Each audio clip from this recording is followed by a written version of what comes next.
अस्सलामुअलैकुम and welcome to pocket school Urdu. हमारा mission है कि हर बच्चे को अफोर्डेबल और क्वालिटी एजुकेशन प्रोवाइड की जाए। यहाँ आप मुख्तलिफ सब्जेक्ट्स को वीडियोस और एआई की मदद से आसानी से सीख सकते हैं।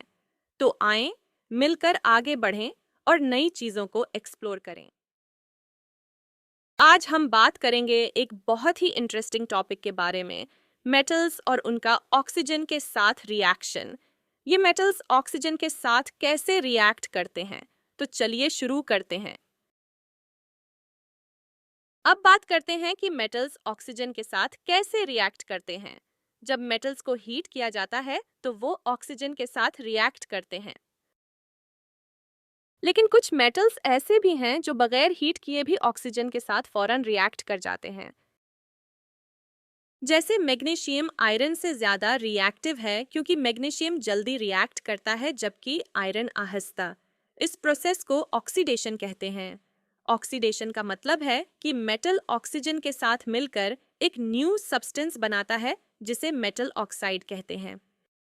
जब मेटल्स को हीट दी जाती है वो ऑक्सीजन के साथ रिएक्ट करते हैं और मेटल ऑक्साइड बनाते हैं। लेकिन कुछ मेटल्स जैसे मैग्नीशियम बगैर हीट के भी फौरन ऑक्सीजन के साथ रिएक्ट कर लेते हैं। मैग्नीशियम आयरन के मुकाबले में ज़्यादा रिएक्टिव है क्योंकि वो जल्दी रिएक्ट करता है जबकि आयरन का रिएक्शन स्लो होता है। इस प्रोसेस को ऑक्सीडेशन कहते हैं जिसमें मेटल ऑक्सीजन के साथ मिलकर एक नया सब्सटेंस मेटल ऑक्साइड बनाता है। ये एक इम्पॉर्टेंट केमिकल रिएक्शन है जो मेटल्स की प्रॉपर्टीज और उनकी रिएक्टिविटी को समझने में मदद करता है। अब हम देखते हैं कि मेटल्स और ऑक्सीजन के रिएक्शन का जनरल इक्वेशन क्या होता है।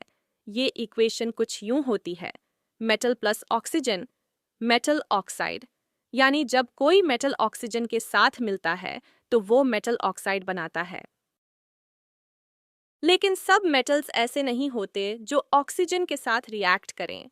जैसे गोल्ड, ये एक इनर्ट मेटल है, यानी ये आमतौर पर रिएक्टिव नहीं होता और ऑक्सीजन के साथ रिएक्ट नहीं करता। सिल्वर भी बहुत आहिस्ता रिएक्ट करता है और अगर सिल्वर का कोई ऑब्जेक्ट साफ न किया जाए तो वो वक्त के साथ ब्लैक हो जाता है क्योंकि इस पर सिल्वर ऑक्साइड बन जाता है। अब हम बात करते हैं आयरन और ऑक्सीजन रस्टिंग प्रोसेस की। आयरन एक चमकदार और मजबूत मेटल होता है। आयरन और ऑक्सीजन का ये रिएक्शन तभी होता है जब पानी और एयर दोनों मौजूद हों। पानी इक्वेशन का हिस्सा तो नहीं होता, लेकिन रिएक्शन होने के लिए जरूरी होता है। उसका इक्वेशन कुछ यूं होता है: iron plus oxygen iron oxide, और यही रस्ट कहलाता है। उसका रंग ऑरेंज ब्राउन होता है और ये आयरन की ताकत को कम कर देता है जिसकी वजह से स्ट्रक्चर ज्यादा नाजुक हो जाता है। अब सवाल ये पैदा होता है कि आयरन रस्ट क्यों पकड़ता है।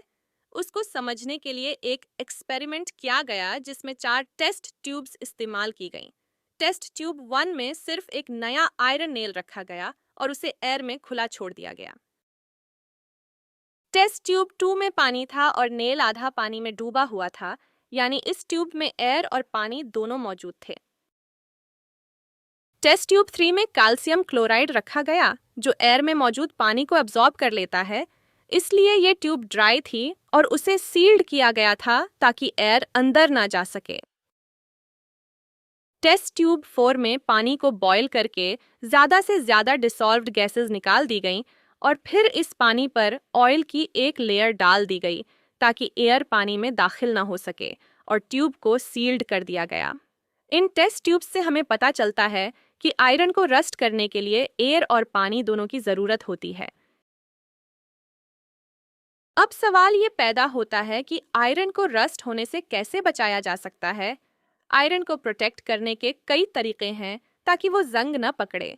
एक तरीका ये होता है कि आयरन पर प्रोटेक्टिव कोटिंग लगा दी जाती है, जैसे पेंट या ऑयल, ताकि एयर और पानी उस तक न पहुंच सकें।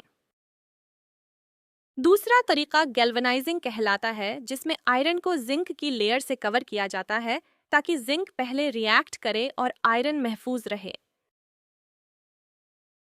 चलें अब इन सब टॉपिक्स का रीकैप करते हैं। सबसे पहले हमने देखा कि मेटल्स ऑक्सीजन के साथ कैसे रिएक्ट करते हैं और ये रिएक्शन ऑक्सीडेशन कहलाता है जिसमें मेटल ऑक्साइड बनता है।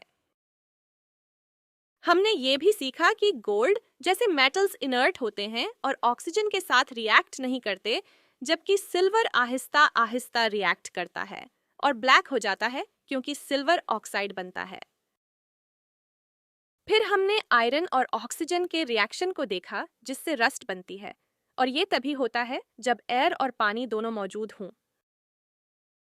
आखिर में हमने ये भी जाना कि आयरन को रस्ट होने से बचाने के लिए प्रोटेक्टिव कोटिंग्स या गैल्वनाइजिंग जैसे तरीके इस्तेमाल किए जा सकते हैं। अगर आपके करीब कोई स्कूल नहीं है या जो पढ़ते हैं वो मुकम्मल तौर पर समझ नहीं आता या किसी वजह से क्लासेस मिस हो रही हैं, तो पॉकेट स्कूल उर्दू आपके लिए है। हमारे साथ सीखें और अपने फ्रेंड्स और फैमिली के साथ ये वीडियोस शेयर करें ताकि हर बच्चे तक तालीम पहुंच सके और कोई भी बच्चा तालीम से महरूम न रहे। अगर आपके जहन में कोई सवाल है तो कमेंट्स में ज़रूर पूछें, और अगर आप किसी और टॉपिक पर वीडियो देखना चाहते हैं तो हमें कमेंट्स में बताएं। हमारे चैनल पॉकेट स्कूल उर्दू को सब्सक्राइब करें ताकि आप हमारी नई आने वाली वीडियोस से अपडेटेड रह सकें। नेक्स्ट टाइम मिलेंगे एक और दिलचस्प टॉपिक के साथ। तब तक के लिए take care and good bye.